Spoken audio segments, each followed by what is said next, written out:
আসসালামু আলাইকুম পোলাপান, আশা করি তোমরা সবাই ভালো আছো, সুস্থ আছো এবং নিয়মিত ভাবে পড়াশোনা করতেছো। আমি মোতাসিম রহমান অর্ণব পড়াশোনা করতেছি বাংলাদেশ ইউনিভার্সিটি অফ টেক্সটাইলস বুটেক্সে। আজকে তোমাদের জন্য পদার্থবিজ্ঞানের একটা মোস্ট ইম্পর্টেন্ট টপিক, যেটা প্রথম পত্রের অধ্যায় ছয়তে পাবা, সেটা হচ্ছে স্কেপ ভেলোসিটি বা মুক্তিবেগ। মুক্তিবেগ এই জিনিসটা যেমন তোমাদের বোর্ডে বিভিন্ন ম্যাথ রিলেটেড কোশ্চেনে আসে, তেমনি তোমরা যখন হচ্ছে অ্যাডমিশন ফেজে যাবা দেখবা এই রিলেটেড অনেক ডিপ বেসিকের ম্যাথ গুলো চলে আসতেছে। সুতরাং কথা না বাড়িয়ে আমরা চলো পুরো টপিকটাতে চলে যাই। মুক্তিবেগ কি জিনিস? ধরো এই কলমটা আমি যদি একটা নির্দিষ্ট বেগে উপরে ছুঁড়ে মারি তাহলে কি হবে? পৃথিবীর টানে এসে আবার নিচের দিকে নেমে আসবে। এখন আমি চাচ্ছি যে ওকে আরো কিছু পরিমাণ এক্সট্রা বেগে উপরের দিকে আমি নিক্ষেপ করব। তাহলে কি হবে?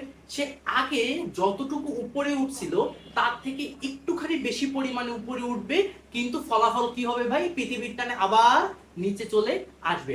এটা কেন বারবার হচ্ছে? হওয়ার মেন রিজনটাই হচ্ছে পৃথিবীর টান। এখন যদি আমি চাই এই কলমটাকে আমি আর পৃথিবীতে ব্যাক করাবো না, তাহলে আমাকে কি করতে হবে? এই পৃথিবীর টানের অতিক্রম করে, অর্থাৎ পৃথিবী যে টানতেছে আমাকে, এই টান বলের অতিক্রম করে আমাদেরকে মহাকাশে ফেলে দিতে হবে। এখন এই মহাকাশে নিয়ে যাওয়া বা ফেলে দেওয়ার জন্য আমাদের কি করতে হবে? একটা বেগ দিতে হবে। এই বেগের ক্যালকুলেশনটা আমরা এখানে করব। ধরলাম এটা হচ্ছে আমাদের পৃথিবী, ঠিক আছে? আর এখন মনে করো আমার বন্ধু তামিম কি করছে? আমার বন্ধু তামিম পৃথিবীর সারফেসে হচ্ছে দাঁড়াই দিছে। এখন আমি কি চাই? আমি চাই আমার বন্ধু তামিমকে এমন একটা বেগের উপরের দিকে নিক্ষেপ করব সে যাতে পৃথিবীতে ব্যাক না করে। এখন ধরলাম আমি ভি বেগে অথবা ভিই বেগে পৃথিবীর উপর তাকে নিক্ষেপ করতে চাচ্ছি। এবং কি এই যে পৃথিবী, এই পৃথিবীর কি একটা নির্দিষ্ট ব্যাসার্ধ আছে না? এই পর্যন্ত তার ব্যাসার্ধ আর, এবং তার নিজস্ব ভর আছে যেটাকে আমরা এম নামে বললাম। এখন বন্ধু তামিমেরও তো একটা নিজস্ব ভর আছে, সেটাকে ছোট হাতের এম বলে দিলাম। এখন আমি কি বলছিলাম? যদি আমি কোনো বস্তুকে পৃথিবীতে ব্যাক করাইতে না চাই তাহলে আমাকে কি করতে হবে? এই যে পৃথিবীর টান বল মানে পৃথিবীর যে মাধ্যাকর্ষণ ক্ষেত্রটা, এই ক্ষেত্রের বাইরে নিয়ে যেতে হবে। এবং তোমরা সবাই মনে রাখবা মাধ্যাকর্ষণ যে ক্ষেত্রটা, এটা কত দূর পর্যন্ত লাস্টিং করে? পৃথিবী থেকে অসীম ডিস্টেন্সে গেলে এই মাধ্যাকর্ষণ ক্ষেত্রটা লাস্টিং করবে। মনে করলাম এই পর্যন্ত হচ্ছে পৃথিবীর অসীম, এবং এটাই হচ্ছে পৃথিবীর মাধ্যাকর্ষণ ক্ষেত্রের লাস্টিং পয়েন্ট বা শেষ পয়েন্টটা। তার মানে আমার বন্ধু তামিমকে কি এই ক্ষেত্রের বাইরের কোনো একটা পয়েন্ট, মনে করেন এ পয়েন্ট, বি পয়েন্ট, বি পয়েন্টে যদি নেওয়ার জন্য আমি বেগ দেই তাহলে সে আর পৃথিবীতে ব্যাক করবে না। এটার জন্য আমি কি ভিই পরিমাণ বেগ দিব, এবং তার নিজস্ব ভর এম আমি দেখলাম, পৃথিবীর ব্যাসার্ধ আর, এবং পৃথিবীর ভর কত? এম, বড় হাতের। এখন একটু চিন্তা করেন, আপনার এই যে পৃথিবীর মাধ্যাকর্ষণ ক্ষেত্র, এটা কতটুকু ডিস্টেন্সে ছিল? ইনফিনিটি, অসীম পরিমাণ ডিস্টেন্সে। তাহলে এই যে বি বিন্দুটা কি এই ক্ষেত্রের বাইরে না? তাহলে এটার ডিস্টেন্সও কত হবে? এটার ডিস্টেন্সও পার্শিয়ালি বলতে অ্যাকচুয়ালি আমরা ইনফিনিটি হিসেবেও বলতে পারি। কিন্তু আমি আমার ক্যালকুলেশনের সুবিধার জন্য আমি ধরে নেই সে পৃথিবীর কেন্দ্র থেকে এতটুকু ডিসটেন্সকে আমরা ডিনোট করি এক্স দিয়ে। ঠিক আছে, আমি আবার বলতেছি, অ্যাকচুয়ালি এই বি পয়েন্টটা হচ্ছে আপনার অসীমেও হবে, কিন্তু আমাদের ক্যালকুলেশনের সুবিধার জন্য আমরা ধরে নিচ্ছি পৃথিবীর কেন্দ্র থেকে এই অসীম ডিসটেন্সটা হচ্ছে এক্স। ওকে, এখন আসলে কি করতে হবে? এখন আসলে আমাদের এটাকে হচ্ছে ডেরিভেশনের ফর্মে নিয়ে আসতে হবে। ডেরিভেশন ফর্মে নিয়ে আসতে কিভাবে? আমরা চিন্তা করি, আমরা যে আমার বন্ধু তামিমকে বানিয়ে দিতেছি, ওর একটা বেগ দিচ্ছি মানে কি? ওর উপর একটা কাজ করা হচ্ছে। তার মানে আমি যদি কাজের ক্ষুদ্র একক বের করি, যদি এটাকে ইন্টিগ্রেট করি, তাহলে আমাদের টোটাল কাজের যে রেজাল্ট এটা আমরা পেয়ে যাব। এবার চিন্তা করেন যে ভাই, বলতে পারেন যে ভাই তাহলে আমরা কাজ কেন বের করবো? আপনি চিন্তা করেন, আপনি যত ওকে ওপরে নিয়ে যাচ্ছেন ওর কি ডিস্টেন্সটা বাড়তেছে না? ওর ডিস্টেন্স বাড়তেছে মানে কি? তার বলটা আস্তে আস্তে কমে যাচ্ছে। কিভাবে কমতেছে দেখেন, আমরা সূত্র কি জানি? F = G M M by r square, এই আরটা হচ্ছে আপনার ডিসটেন্স বলছিলাম, ঠিক আছে, মহাকর্ষের সূত্র। এখন আমরা এখানে কাজ করতেছি, কাজ মানে কি, মহাকর্ষ যেহেতু পাঠাই দিব, মহাকর্ষের সূত্র দিয়ে কাজ করতে হবে। এখানে দেখেন আমার বন্ধু তামিম যত উপরে উঠতেছে তার কি ডিসটেন্সটা বাড়তেছে, এন্ড ডিসটেন্সটা বাড়তেছে মানে কি তার বলটা কি হয়ে যাচ্ছে, আস্তে আস্তে কমে যাচ্ছে। তার মানে প্রতি ক্ষেত্রে আপনার বলের একটা পার্থক্য আমরা দেখতে পারতেছি। আর যেহেতু প্রতি ক্ষেত্রে বলের পার্থক্য দেখতেছি, আপনি কিন্তু এটাকে অ্যাকচুয়াল কিন্তু বের করতে পারতেছেন না, আপনাকে ক্ষুদ্র ক্ষুদ্র বলের পার্থক্য মিলেই কি হচ্ছে একটা সাম একটা বল আনতে হচ্ছে। এই কারণে আপনি যেহেতু বল, তার মানে হচ্ছে বল আর শক্তি কি আমরা অনেকটা সেম জানি। এখানে হচ্ছে যে কাজটা করব এটাকে ক্ষুদ্র ক্ষুদ্র কাজে নিতে হবে, না হলে আপনারা করতে পারবেন না। এখন দেখেন আমি ধরলাম আমি হচ্ছে ফার্স্টে ক্ষুদ্র পরিমাণ কাজ ডেল ডাব্লিউ বের করতে চাচ্ছি, এন্ড ডেল ডাব্লিউ বের করার ফর্মুলাটা কি, আমাকে আমরা জানি কাজ ইকুয়ালস টু বল ইনটু সরণ। এই সরণটা কি হবে, সরণটাও হবে ক্ষুদ্র পরিমাণের জন্য, ডেল না দিয়ে ডি দেই, সেমই তো, ক্ষুদ্র পরিমাণ সরণ। ক্ষুদ্র পরিমাণ সরণ মানে এই এক্স এর ক্ষুদ্রতম একক নিয়ে আমরা কাজ করতে যাচ্ছি, মনে করেন এরকম একটা ক্ষুদ্রতম একক নিয়ে আমরা কাজ করতে যাচ্ছি। কারণ আমরা কাজের সূত্র কি ওখানে লিখছিলাম, G M M by r square, বা G M M by r square মানে ডিসটেন্স, এখানে তো আর দিব না, এখানে ডিসটেন্স কত, আপনার কেন্দ্র থেকে বি পয়েন্টের ডিসটেন্স হচ্ছে x, তার মানে x স্কয়ার ইনটু dx। তার মানে আমরা ক্ষুদ্র পরিমাণ কাজের একক পেয়ে গেছি, সরি ক্ষুদ্র পরিমাণ কাজ আমরা পেয়ে গেছি, ঠিক আছে। এখন এই ক্ষুদ্র পরিমাণ কাজকে যদি আমি সমষ্টি করতে পারি তাহলে আমরা টোটাল কাজ পাবো। আর সমষ্টি করা দিয়ে কি, উভয় পক্ষকে সুন্দর মতো ইন্টিগ্রেশন করে দাও, ঠিক আছে। এখন আমরা ইন্টিগ্রেশন করব, ইন্টিগ্রেশন কিভাবে করব দেখেন, এখানে জি এম এম দুটোই কি কনস্ট্যান্ট, আর কনস্ট্যান্ট ইন্টিগ্রেশনের ক্ষেত্রে কনস্ট্যান্ট কি হয় ভাই, কনস্ট্যান্টটা বাইরে চলে আসে,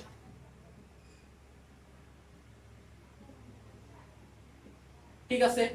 এখন দেখেন জি এম এম, এখন দেখেন আমরা কি জানি, ইন্টিগ্রেশনের ফর্মুলা জানি, x to the power n যদি হয় তাহলে এভাবে কিভাবে লিখতে পারি, x to the power n plus 1 by n plus 1, ঠিক আছে।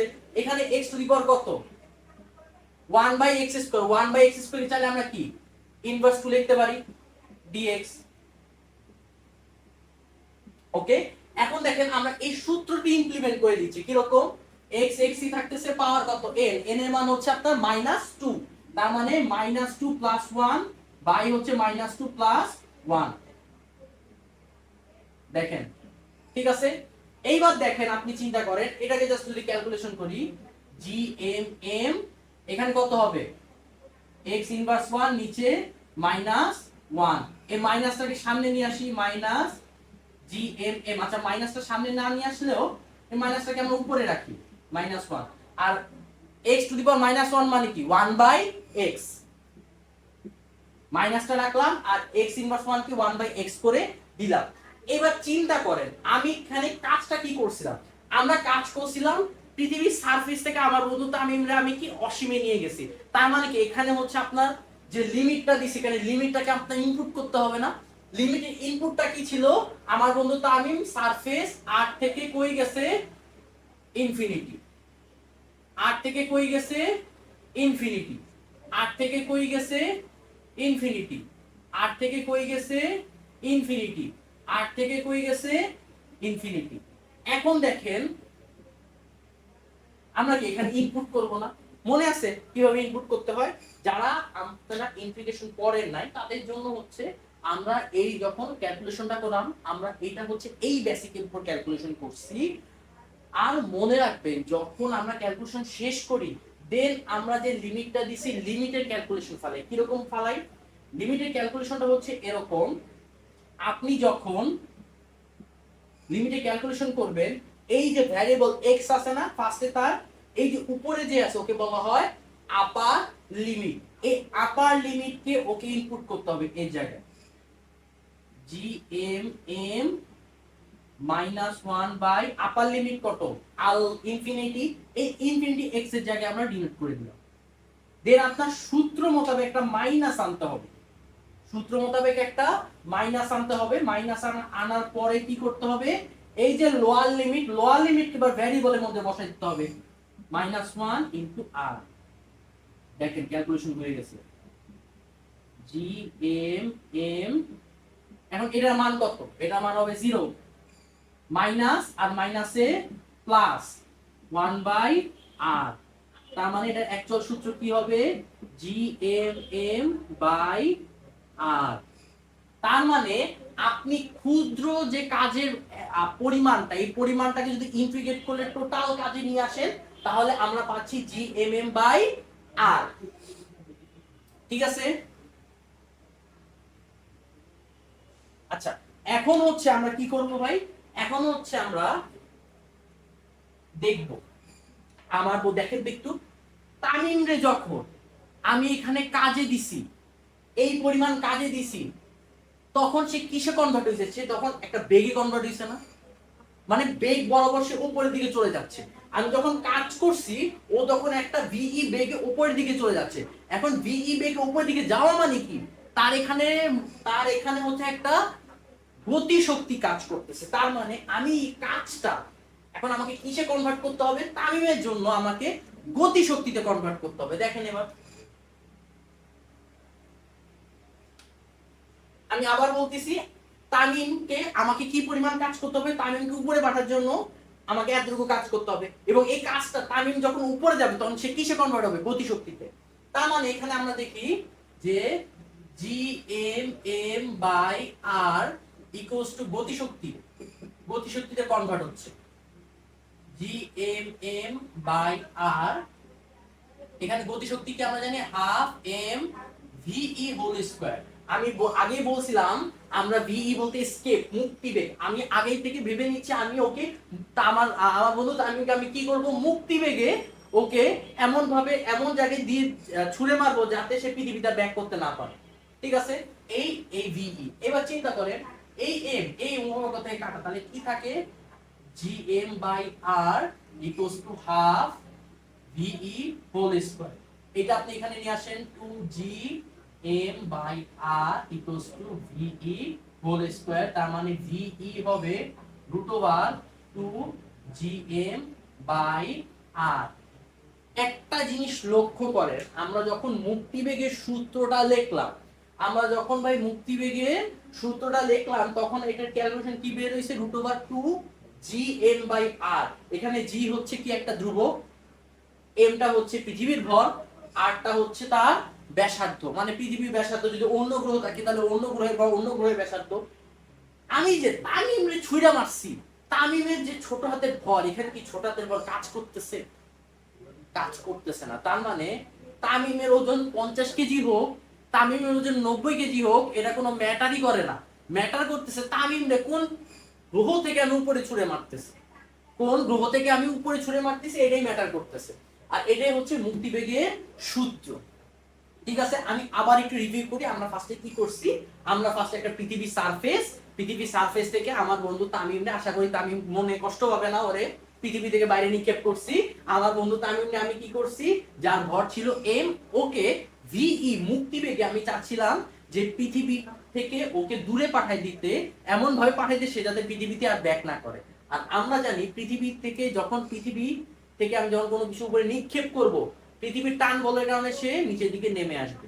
তার মানে আমার অ্যাকচুয়াল থিমটা হচ্ছে আমি তামিমরে আসলে পৃথিবীর যে মধ্যাকর্ষণ ক্ষেত্র, এই ক্ষেত্রের বাইরে নিক্ষেপ করতেছে যাতে সে পৃথিবীতে ব্যাক করতে না পারে। আর এটাই হচ্ছে আপনার সত্য, আপনি যে কোনো বস্তুকে যদি পৃথিবীর মধ্যাকর্ষণ ক্ষেত্রের বাইরে নিয়ে যেতে পারেন তাহলে সে আর পৃথিবীতে ব্যাক করতে পারবে না।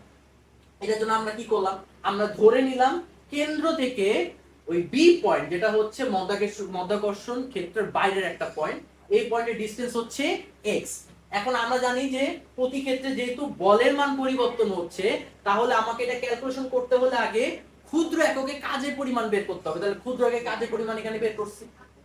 ঠিক আছে, ক্ষুদ্র একে কাজের পরিমাণ বের করছি, এবং ক্ষুদ্র একে কাজের পরিমাণ বের করার পরে আমরা কি করছি, আমরা হচ্ছে এটাকে ইন্টিগ্রেট করে দিছি।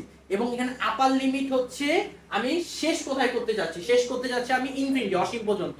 আর লোয়ার লিমিট হচ্ছে আমি স্টার্টিং কোথায় করতেছি, পৃথিবীর সারফেস থেকে। এবার আমরা ক্যালকুলেশন করছি, এবং ক্যালকুলেশনে আমরা ইন্টিগ্রেশনের সূত্রটা ইউজ করছিলাম, যে সূত্রটা ছিল x to the power n +1/n+1। এখানে দেখেন x to the power n, n এর মান কত, ইনভার্স 2। এটাকে ক্যালকুলেশন করে এভাবে এনে আমরা ক্ষুদ্র এককে কতটুকু কাজ, সেটাকে কনভার্ট করছি টোটাল কাজে। টোটাল কাজ হচ্ছে জিএমএম বাই আর। এখন দেখেন আপনাকে তামিমরে পাঠানোর জন্য, অসীমে পাঠানোর জন্য আপনার কাজ, টোটাল কাজের দরকার ছিল জিএমএম বাই আর। এবং এই কাজটা যখন আপনি দিচ্ছেন তামিম কিসে কনভার্ট হবে? ওকে একটা বেগে ছুটতেছে না, তার মানে একটা গতিশক্তি তার মধ্যে কাজ করবে। গতিশক্তি থেকে আমরা মুক্তি বেগের ক্যালকুলেশনটা পেয়ে গেছি। এটা হচ্ছে আপনাদের জন্য ফার্স্ট সূত্র। ঠিক আছে, এরপরে আপনারা জানেন ছোট হাতে জি। ছোট হাতে জি, ছোট হাতে জি এর সূত্র কি ভাই? আচ্ছা নিচে না লিখে আমি একটু উপরে লিখি আপনাদের জন্য।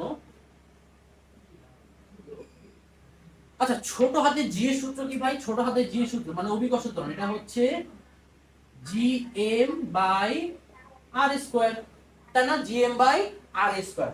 এখন আপনি চিন্তা করেন, আমি যদি নিচে একটা আর গুণ করি তাহলে উপরে কি একটা আর গুণ করতে হবে না? জি এম এম, নিচে একটা আমি আর গুণ করতেছি, তার মানে উপরে একটা আর গুণ করতে হবে। ঠিক আছে, এবার চিন্তা করেন এখানে আর গুণ করে এটা ক্যালকুলেশনটা কি চলে আসবে? আর স্কয়ার চলে আসবে না? আর স্কয়ার চলে আসবে। এবার একটু লক্ষ্য করেন তো, এই ক্যালকুলেশনে জিএম বাই আর স্কয়ার মানে কি? ছোট হাতে জি, এটাকে জাস্ট রিপ্লেস করে দিই আমরা 2 জি আর। এই হয়ে গেছে আপনার সেকেন্ড সূত্র। কিসের সূত্র ভাই? মুক্তিবেগের সেকেন্ড সূত্র। মুক্তিবেগের সেকেন্ড সূত্র। তার মানে মুক্তিবেগের জন্য আমরা অ্যাকচুয়াল দুটো সূত্র পাইছি। একটা হচ্ছে √2 gm বাই r, যেখানে g কনস্ট্যান্ট, m হচ্ছে পৃথিবীর ভর, আর হচ্ছে পৃথিবীর ব্যাসার্ধ। আমরা পৃথিবীর সাপেক্ষে করছি তাই পৃথিবী নিয়েছি, অন্য কোনো গ্রহের সাপেক্ষে করলে আপনি ওই গ্রহেরই ভর আর ব্যাসার্ধ নিয়ে কাজ করবে। এবং এটা হচ্ছে √2 gr। এই জি হচ্ছে ওই গ্রহের জন্য আপনার ত্বরণটা কিরকম হবে। ঠিক আছে, এখানে যেমন পৃথিবী নিচে রেখে নেবে, আপনার পৃথিবীর হচ্ছে মাধ্যাকর্ষণ ত্বরণ বা অভিকর্ষ ত্বরণ নিয়ে কাজ করছি, অন্য গ্রহ গেলে তখন আপনার মাধ্যাকর্ষণ ত্বরণ নিয়ে কাজ করবে। তাহলে আমরা দুটো সূত্র পেয়ে গেছি। এখান থেকে আরো একটা টাইপের ম্যাথ দিতে পারে। টাইপের ম্যাথটা কি? টাইপের ম্যাথটা হচ্ছে আপনি মুক্তিবেগের সাপেক্ষে ঘনত্ব কি হতে পারে, তামিমের ঘনত্ব কি হতে পারে, এইটা হচ্ছে আপনাকে বের করতে বলতে পারে। এটা আপনি কিভাবে করবেন? ঠিক আছে, আচ্ছা আমি একটু মুছে দেই এই পার্টটা।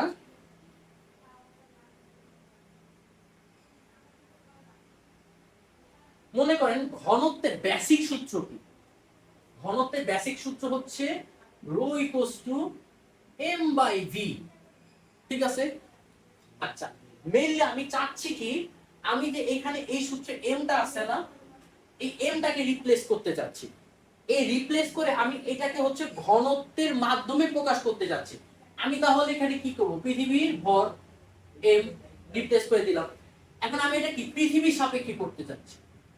আপনি অন্য কোনো গ্রহের সাপেক্ষে করতে পারেন, এটা আপনার ইচ্ছা, আপনার জিনিসটা সেম থাকবে। এখন দেখেন আমি যদি এমটা এই পাশে নিয়ে আসি, তার মানে এখানে কি থাকবে? Rho into v. এই ভিটা কি? পৃথিবীর আয়তন। আর পৃথিবীকে একটা গোলক, গোলকের আয়তন কি জানি আমরা? 4/3 পাই আর কিউব। ঠিক আছে, এখন এই পাই ইনটু 4/3 আর কিউবে এখানে ইনপুট করে দেন।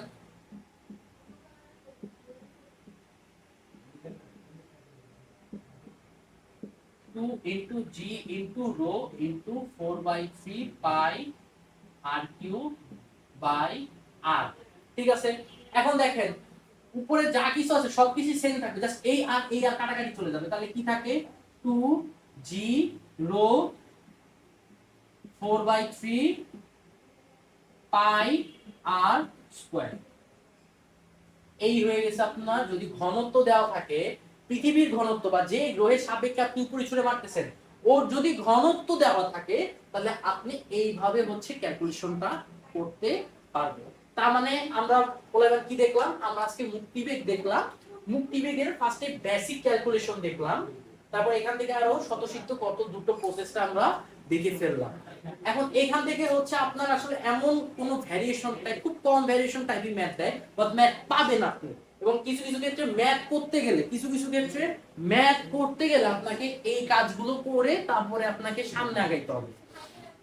ওকে, এখন তো আমরা ভ্যারিয়েশনটা যে বুঝলাম, আমরা যে ডেরিভেশনটা করলাম, আমরা কিসের সাপেক্ষে করছি? কাজের সাপেক্ষে। ঠিক আছে? এই ভ্যারিয়েশনটা বা এই কাজটা আপনি কনজারভেশন অফ এনার্জি দিয়েও করতে পারবেন। এবং আমার কাছে পার্সোনালি আপনাদের বইতে অলমোস্ট জায়গায় হচ্ছে ওই কাজে ক্ষুদ্র পরিমাণ ধরে ইন্টিগ্রেট করে এটা প্রুফ করছে, বাট আমার কাছে মনে হয় কনজারভেশন অফ এনার্জি দিয়ে যদি আপনি এটাকে প্রুফ করতে পারেন তাহলে এটা বেশি অথেন্টিক। ঠিক আছে, আমরা কনজারভেশন অফ এনার্জি দিয়েও এটা কিভাবে প্রুফ করা যায় এটা দেখবো। তার আগে আরেকটা কিছু সিদ্ধান্ত, ছোটখাটো সিদ্ধান্ত এটা নিয়ে আমরা এখন দেখব। মনে করেন এটা হচ্ছে পৃথিবীর সারফেস, এটা হচ্ছে পৃথিবী সারফেস। আমি আবার আমার বন্ধু তামিমরে নিয়ে আসতেছি, এবার চিন্তা করেন আমি তো একটু আগে কি করলাম, একটু আগে তামিমরে সোজা খাড়া উপরের দিকে মারছি ছুড়ে, সোজা খাড়া উপরের দিকে ছুড়ে মারছে। এখন আপনার মনে হতে পারে ভাই এই মুক্তিবেগটা যদি আপনি কোনাগুনি ভাবে দেই, সোজা না দিয়ে কোনাগুনি ভাবে দিই, তাহলে কি কখনো যেতে পারবে? অবশ্যই যেতে পারবে। সোজা ভাবে দিলে সে সোজা স্ট্রেট লাইনে যাবে, কোনাকুনি দিলে হয়তোবা কিছুটা ঘুরে সে আবার মুক্তিবেগ হিসাবে সে তার মাধ্যাকর্ষণ যে ক্ষেত্রটা, মাধ্যাকর্ষণ ক্ষেত্রকে অতিক্রম করে ফেলবে। ঠিক আছে, বেগের কোনো পরিবর্তন হবে না, বেগটা সেম। আর মুক্তিবেগ যে আমি এতক্ষণ বলতেছি, মুক্তিবেগ জিনিসটা কি?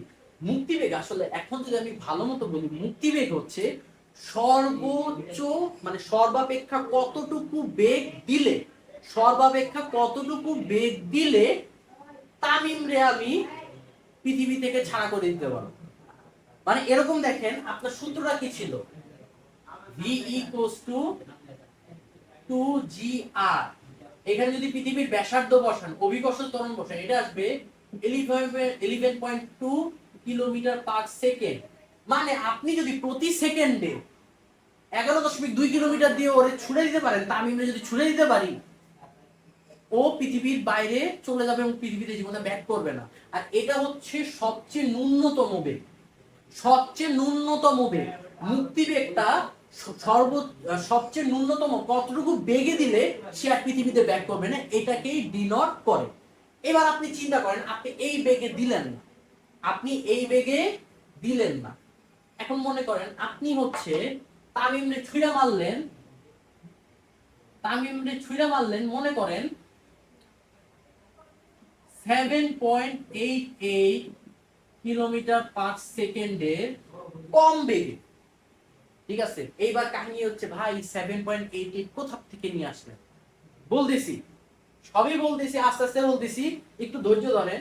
আপনি তামিমরে 7.88 কিলোমিটার পার সেকেন্ডের থেকে কম বেগে ছুঁড়ে মারলেন, তাহলে তামিমের কি হবে? তামিম করবে কি জানেন? সে উপবৃত্তাকার পথে ঘুরবে, উপবৃত্তাকার পথে ঘুরে আবার পৃথিবীর মধ্যে ব্যাক করবে। আমি কি বলতেছি, আপনি যদি তামিমরে, ঠিক আছে, পৃথিবীর জন্য মুক্তিবেগ কত? পৃথিবীর জন্য মুক্তিবেগ হচ্ছে 11.2 কিলোমিটার পার সেকেন্ড, কিন্তু আপনি তামিমরে কি করলেন? 7.88 কিলোমিটার পার সেকেন্ডের কম বেগে ছুঁড়ে মারলেন। তাহলে তামিম কি করবে? তামিম হচ্ছে এই পৃথিবীটাকে উপবৃত্তাকার পথে ঘুরে পৃথিবীর মধ্যে আবার ফিরে আসবে। তার মানে আমাদের পজিশন কি? First position. আমার বেগটা বা তামিমের বেগটা যদি 7.88 কিলোমিটার পার সেকেন্ডের কম হয়, তাহলে সে কি করবে? উপবৃত্তাকার পথে ঘুরে আবার পৃথিবীতে ব্যাক করবে, পৃথিবীতে ফিরবে। ওকে, কি ছিল? 7.88 কিলোমিটার পার সেকেন্ডের কমে। এখন আপনি যদি তামিমরে 7.88 কিলোমিটার পার সেকেন্ড বেগেই ছুঁড়ে মারেন, 7.88 কিলোমিটার পার সেকেন্ড বেগে ছুঁড়ে মারেন, তাহলে কি হইতে যাচ্ছে তামিমের সাথে? দেখেন, আমি পৃথিবীটাকে একটু গোল করে আঁকাই দিই, তাহলে আপনার জন্য সুবিধা হবে। আপনাদের খুবই খারাপ পৃথিবী, তাও একটু মেনে নিতে হবে। আপনি যদি এখন 7.88 কিলোমিটারের সমান বেগে ছুঁড়ে মারেন, তাহলে সে কি করবে জানেন? তামিম বৃত্তাকার পথে পৃথিবীকে ঘুরতে থাকবে, বৃত্তাকার পথে পৃথিবীকে প্রদক্ষিণ করতে থাকবে। ও পৃথিবীতে আসবে না, বাইরেও যাবে না, প্রদক্ষিণ করবে। কত থেকে প্রদক্ষিণ করবে? শর্তটা হচ্ছে আপনি যদি 7.88 কিলোমিটার পার সেকেন্ডে সমান বেগে ছুঁড়ে মারেন বস্তুকে, তাহলে সে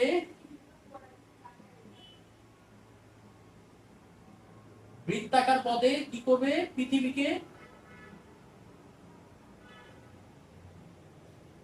প্রদক্ষিণ করবে।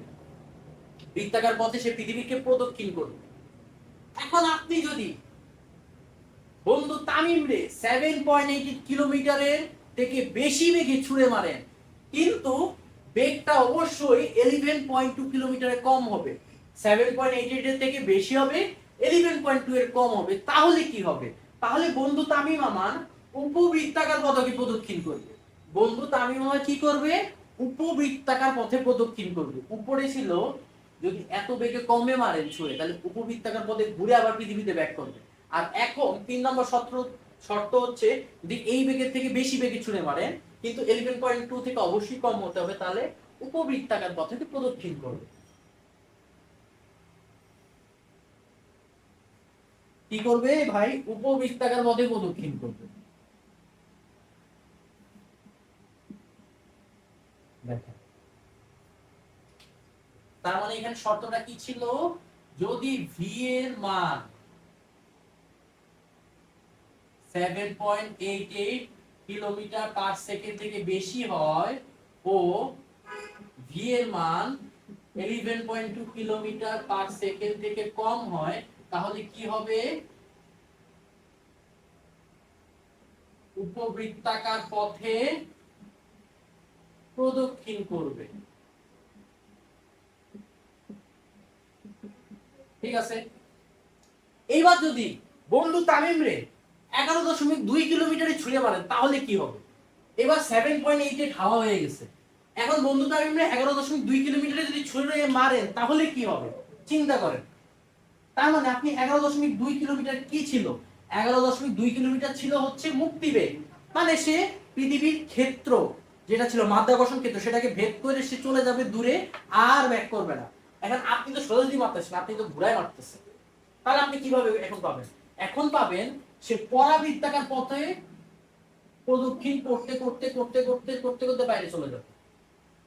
পরাবৃত্তাকার পথে প্রদক্ষিণ করতে করতে করতে করতে বাইরে চলে যাবে। এখন বলতে পারেন যে ভাই, উপবৃত্তাকার, বৃত্তাকার, বৃত্তাকার তো জানি, উপবৃত্তাকার, পরাবৃত্তাকার, এটা কি বলতেছেন? দেখেন, আগে লেখেন, একটু বিশ্বাস করে ভাইরা লেখেন, এরপর ভাই এটাই বুঝে নিব। ম্যাথ আপনার সেকেন্ড পার্ট চ্যাপ্টার 6 কনিক্সে গিয়ে এগুলো পাবেন। তাও আমি একটু চিত্রগুলো কিরকম এগুলো বুঝাই দিব। তার মানে ভি এর মান যদি 11.2 কিলোমিটার পার সেকেন্ডের সমান হয়, তাহলে কি হবে? পরাবৃত্তাকার পথে সে পৃথিবী থেকে বাইরে চলে যাবে।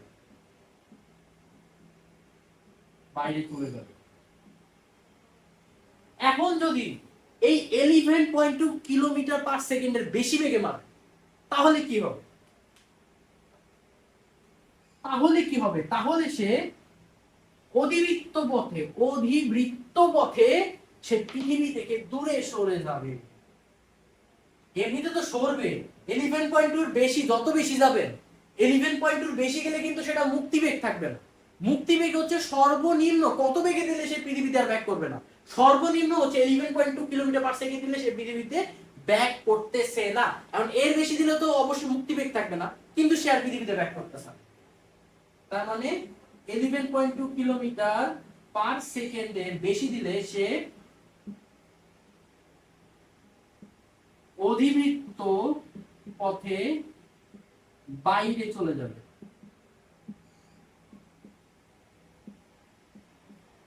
অনেক কিছু বুঝে ফেলছি ভাই, অনেক কিছু মাথা নষ্ট। এবার দেখেন, কনিক্সে আপনি যখন দেখবেন, তখন দেখবেন আপনার কনিক্সে যখন ম্যাথ করতে যাবেন, তখন দেখবেন পরাবৃত্তের চিত্রটা অনেকটা এরকম। এই যে এটা হচ্ছে পরাবৃত্ত, এবং ইকুয়েশনও দেখবেন এটার y² = 4ax। এখন a কি, x কি, y কি ভাই এখন এটা বলা যাবে না। যখন ম্যাথ করবেন তখন দেখবেন যে আপনাদের বলে দিচ্ছি এটা এরকম। এখন হচ্ছে উপবৃত্ত, উপবৃত্ত দেখে হচ্ছে আলুর মতো দেখতে, সবসময় মনে রাখবেন এটা হচ্ছে একদম আলুর মতো দেখতে। আলোর মতো দেখতে, ঠিক আছে? উপবৃত্ত হচ্ছে আলোর মতো দেখতে, উপবৃত্ত। এবং এটা ইকুয়েশন কি? X square plus a square plus y square by b square equals to 1, ঠিক আছে? এখন এ কি বি কি, এটা হচ্ছে, আচ্ছা বলে দিই, এখানে এ হচ্ছে, দেখেন উপবৃত্তের আপনার এই যে পার্টটা, এই যে এতটুকু, এই এতটুকুকে আমরা বলি বৃহৎ অক্ষ, বড় অক্ষ, বৃহৎ অক্ষ। এই বৃহৎ অক্ষের দৈর্ঘ্যটাকে হচ্ছে এ, আর এটা কি এতটুকু, এই পার্টটাকে হচ্ছে আমরা বলি ক্ষুদ্র অক্ষ, ছোট অক্ষ, এটাকে বলা হবে বি। এই বৃহৎ অক্ষ ক্ষুদ্র অক্ষের দৈর্ঘ্য স্কয়ার করলে আমরা এটাকে পাই, ঠিক আছে? আবার বলতেছি, এই পার্টটা হচ্ছে আপনার বৃহৎ অক্ষ, বড় অক্ষ, যেটাকে আমরা এ দিয়ে প্রকাশ করি দৈর্ঘ্য, বৃহৎ অক্ষের দৈর্ঘ্য। আর এটা হচ্ছে এইটা, এটাকে আমরা বি দিয়ে প্রকাশ করি, ওকে? আচ্ছা, এরপরে হচ্ছে অধিবৃত্ত। অধিবৃত্ত কি জিনিস? অধিবৃত্ত দেখতে হচ্ছে আরেকটা এরকম অধিবৃত্ত, ঠিক আছে? অধিবৃত্ত ইকুয়েশনটা সেম, জাস্ট চিহ্নটা চেঞ্জ, জাস্ট চিহ্নটা চেঞ্জ। তো এই হচ্ছে আমাদের মুক্তিবেগ নিয়ে আলোচনা। আশা করি আপনারা বুঝতে পারছেন। আর আপনাদেরকে এতটুকু যদি ভালো মতো বুঝে থাকেন, আপনাদের বইয়ের যে ম্যাথগুলো বা আপনাদের স্ট্যান্ডার্ড লেভেলে যে ম্যাথগুলো, আশা করি আমরা যখন প্র্যাকটিস করবো তখন আরো ভালো মতো ধরতে পারবেন। আর আপনাদের জন্য এতটুকু বেসিক ঠিক আছে। আপনাদের কথা দিয়েছিলাম আমি হচ্ছে কনজারভেশন অফ এনার্জি দিয়েও বুঝাই দিব। তো চলেন, আপনারা চাইলেও এটা স্কিপ করতে পারেন। আবার যারা মনে করতেছেন ভাই দেখি কিরকম হচ্ছে, তারা চাইলে দেখতে পারেন। খুব বেশি জিনিস না, আমরা ওই আগে যে প্রমাণটা করছিলাম না, ওই প্রমাণই ব্যাক করব, জাস্ট একটুখানি অন্য থিমে ব্যাক করব। আচ্ছা, এখন দেখেন আমি আবার পৃথিবীটাকে আঁকতেছি, এবং আমার বন্ধু তামিম আবার চলে আসছে আমাদের মুক্তিবেগ বুঝাইতে। বন্ধু তামিম রে কি করছে, আমি উপরে নিক্ষেপ করছি। আমি উপরে কতটুকু নিক্ষেপ করছি আমরা জানি, আমরা ধরে নিচ্ছি এতটুকু হচ্ছে আপনার মধ্যাকর্ষণ ক্ষেত্র। তাহলে মধ্যাকর্ষণ ক্ষেত্রে বাইরের দিকে আমাকে নিক্ষেপ করতে হবে। তাহলে মধ্যাকর্ষণ যে ক্ষেত্রটা, এটা ক্ষেত্র কতটুকু ছিল? ইনফিনিটি পরিমাণ। তার মানে আমি বাইরে যদি একটা পয়েন্ট ডিনোট করি, মনে হয় আগের মতো বি, তাহলে এটা দূরত্ব কত হবে? ইনফিনিটি পরিমাণ। এবার চিন্তা করেন কনজারভেশন অফ এনার্জি কি জিনিস? কনজারভেশন অফ এনার্জি হচ্ছে পৃথিবীতে শক্তির পরিমাণ সবসময় কি থাকবে? কনস্ট্যান্ট বা স্থির থাকবে। মানে আপনি ওরে এখান থেকে ছুটতেছেন, এই ছোড়ার জন্য আপনার যে শক্তিটা প্রয়োজন, ও এখানে পৌঁছানোর পরে তার শক্তির সেমি থাকবে, অ্যামাউন্টটা সেমি থাকবে, ওর মতোই থাকবে। এখন চিন্তা করেন, তার মানে summation of E I, initial summation of E F final, ঠিক আছে? ওকে, সামেশন অফ ই, আপনি যখন তামিম রে এখানে সারফেসে দাঁড়ায় রয়েছেন, ওদেরকে একটা বেগ দিছে উপরে উঠানোর জন্য, তাকে হচ্ছে মুক্তি বেগ দিছিলেন ভিই। তার মানে কি? তার মধ্যে একটা কি শক্তি কাজ করতেছে? গতি শক্তি কাজ করতেছে, হাফ এম ভিই হোল স্কয়ার। এবং চিন্তা করেন, আপনি যখন এখানে ওরে গতি শক্তি দিচ্ছেন, তার উল্টা দিকে কে ওরে টেনে ধরে রাখছে? পৃথিবী টেনে ধরে রাখছে। আর পৃথিবীর মধ্যে কি থাকে? আপনার বিভব শক্তি। তার মানে উল্টা দিকে কাজ করতেছে কি? পৃথিবীর মধ্যে বিভব শক্তি থাকে না, কারণ বিভব শক্তি আসলে কাজ করে, মেকানিজম কাজ করে। উল্টা দিকে কাজ করতেছে কে? উল্টা দিকে কাজ করতেছে বিভব শক্তি। তার মানে মাইনাস জি এম বাই কি হবে? আর, মাইনাস জি এম বাই আর। আচ্ছা, এখানে এম একটা আসবে, বিভব শক্তি, জি এম এম বাই আর বিভব শক্তি। এটা হচ্ছে গতি শক্তি, এটা হচ্ছে বিভব শক্তি। এখন বলতে পারেন ভাই এখানে তো সামেশন দিচ্ছেন, এখানে তো সামেশন দিচ্ছেন, তার এখানে যোগ হওয়ার কথা ছিল। আমি কি বলছি? এই বরাবর কাজ করতেছে গতি শক্তি, এখানে কাজ করতেছে উল্টা দিকে বিভব শক্তি, ঠিক আছে? এখন বলতে পারেন যে ভাই ফিল পাইলাম না, বিভব শক্তিতে কেন হচ্ছে আপনি নেগেটিভ দিলেন? আচ্ছা, ফিল পাওয়ার জন্য আরেকটা কথা চিন্তা করতে পারেন। এটা একটু পরে বলি, ফিলটা একটু পরে দেই। এখান থেকে কি আছে এবার চিন্তা করেন, চিন্তা করেন। এবার ফাইনালটা হচ্ছে এখানে, এখানে আপনার বিভব শক্তির সূত্র কি কাজ করতেছে? এখানেও থাকবে, এখানে একটা গতি শক্তি থাকবে, এখানে একটা বিভব শক্তি থাকবে, এখানেও একটা গতি শক্তি থাকবে, এখানেও একটা বিভব শক্তি থাকবে। এবার চিন্তা করেন বিভব শক্তির সূত্র কি ছিল? জি এম এম বাই আর, অবশ্যই মাইনাস, মাইনাস দেওয়া যে না দেওয়াটা এখানে, ঠিক আছে? এবার চিন্তা করেন এই আরটা কি? ডিসটেন্স না? আরটা হচ্ছে ডিসটেন্স। এখান থেকে এটা ডিসটেন্স কত? ইনফিনিটি। যদি ইনফিনিটি বসান তাহলে বিভব শক্তি কি থাকবে? বলাবেন বিভব শক্তি কি পোলামান থাকবে, কি থাকবে, জিরো থাকবে। কারণ আপনি ইনফিনিটি বিভব শক্তি জিরো, আপনি গতিশক্তি ক্যালকুলেট করতে পারবেন? পারবেন না, এটাও জিরো। গতিশক্তি ইনফিনিটি কি আমি ক্যালকুলেট করতে পারতেছি না, বিভব শক্তিও জিরো, গতিশক্তিও জিরো।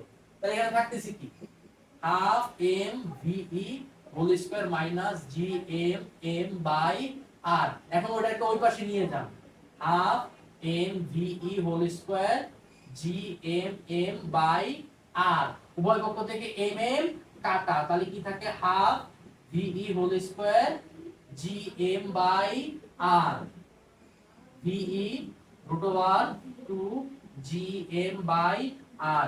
দেখেন ভাই বের হয়ে গেছে। এটা হচ্ছে আপনার কনজারভেশন অফ এনার্জি দিয়ে আমরা বের করব।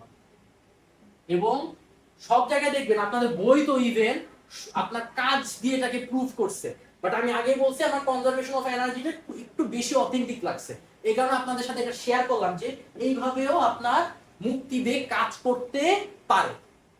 আচ্ছা, যেটা বলছিলাম যে ভাই এখানে মাইনাস কেন, ফিল পাচ্ছি না, ফিল পাচ্ছি না, মাইনাস কেন? চিন্তা করেন, আমি এবার চিন্তা করেন, দেখেন এদিকে আসি। আপনি ধরেন অসীম থেকে বন্ধু তামিমরে এখন ব্যাক করবেন, অসীম থেকে বন্ধু তামিমকে এখন ব্যাক করতে চাচ্ছে। অসীমে তো বিভব শক্তি গতি শক্তি দুটোই জিরো, অসীমে বিভব শক্তি গতি শক্তি দুটোই জিরো। এখন ও যখন এখানে, ওকে যখন এখানে ব্যাক করাতে চাচ্ছেন, ব্যাক করাতে চাচ্ছেন এখন পৃথিবীতে, স্টার্টিং পয়েন্ট তো জিরো এখানে, কিন্তু যখন আপনি ব্যাক করতে যাচ্ছেন তার বেগটা কি হচ্ছে, আস্তে আস্তে বেগটা ইনক্রিজ হচ্ছে। বেগটা কি হচ্ছে, বেগটা হচ্ছে ইনক্রিজ হচ্ছে। এখানে E I starting point zero, যখন আপনি এখান থেকে নিয়ে আসতেছেন তার কি বেগটা ধীরে ধীরে ইনক্রিজ হচ্ছে। যেটা আমরা সবাই জানি যে মহাকাশ থেকে কিছু একটা পড়লে পৃথিবীতে আসার আগে মনে হয় যে চোখের পলকে কোনো কিছু চলে যাচ্ছে, আগুন বের হইতেছে, এত বেগ যে এখান থেকে আগুন বের হচ্ছে। ঠিক আছে, তার মানে আপনার এখান থেকে আস্তে আস্তে কি বাড়তেছে, তার বেগ ইনক্রিজ হচ্ছে, তার মানে তার গতি শক্তিও কি করতেছে, গতি শক্তিও ইনক্রিজ হচ্ছে। এখন দেখেন আপনার টোটাল এনার্জি, ইনিশিয়াল এনার্জি কি ছিল ভাই, ইনিশিয়াল এনার্জি জিরো ছিল। এখন আপনার এইখানে আসার পরও যে ফাইনাল এনার্জিটা হবে এটাও জিরো রাখতে হবে। তার মানে আপনি দেখতেছেন যদি কাইনেটিক এনার্জি হচ্ছে হাই হতে থাকে, তার মানে বিভব শক্তি আপনার কি করতে হবে, জিরোর কাছাকাছি আস্তে আস্তে কমাই দিতে হবে, মানে জিরো কাছাকাছি নিয়ে যেতে হবে। যখন বিভব শক্তি গতি শক্তি উল্টা দিকে জিরো থাকবে, এটা পজিটিভ এটা নেগেটিভ, তখনই কি হয়ে যাবে, ফাইনাল এনার্জিটা জিরো। ঠিক এই কারণে যেহেতু কমে যাচ্ছে, ধীরে ধীরে কমে যাচ্ছে, এই কারণে আমরা এখানে বিভব শক্তিটা কি লিখছি, বিভব শক্তিটা আমরা নেগেটিভ বসাইছি। এই হচ্ছে বিভব শক্তি নেগেটিভ বসানোর রিজন। তো আশা করি মুক্তিবেগ নিয়ে আপনাদের যে বেসিক কনসেপ্ট, এই কনসেপ্টটা হচ্ছে আপনাদের ক্লিয়ার হয়ে গেছে। এই নিয়ে আশা করি আর সমস্যা থাকার কথা না। যদি কোনো কিছু পার্ট বুঝতে না পারেন অবশ্যই আপনারা কমেন্ট সেকশনে জানাবেন যে ভাই আমি এই পার্টটা বুঝি নাই, ও আমি ট্রাই করব কমেন্ট সেকশন অথবা অন্য কোনো উপায় আপনাদেরকে বোঝানোর জন্য। অবশ্যই সেটা যদি ভিডিও আকারে আনা যায় নেক্সট, আবার যেই টপিকটা এটা বুঝেন এটা আইটু ক্লিয়ার করি, তাহলে অবশ্যই আমি করব। এই কারণে আপনাদের অবশ্যই জানাতে হবে। ক্লাসটা ভালো লাগলে অবশ্যই আপনারা লাইক কমেন্ট এবং শেয়ার করবেন বন্ধুদের সাথে, যাতে তারাও এই জিনিসটা পড়ার সুযোগ পায়। আর আস্তে আস্তে হচ্ছে আপনাদের যে সকল বিষয় নিয়ে অনেক বেশি ঝামেলা হয় এগুলো নিয়ে আমরা বেশি বেশি ডিসকাশন করব। আমাদের সাথে থাকবেন, সুস্থ থাকবেন, নিয়মিত পড়াশোনা করবেন। আসসালামু আলাইকুম।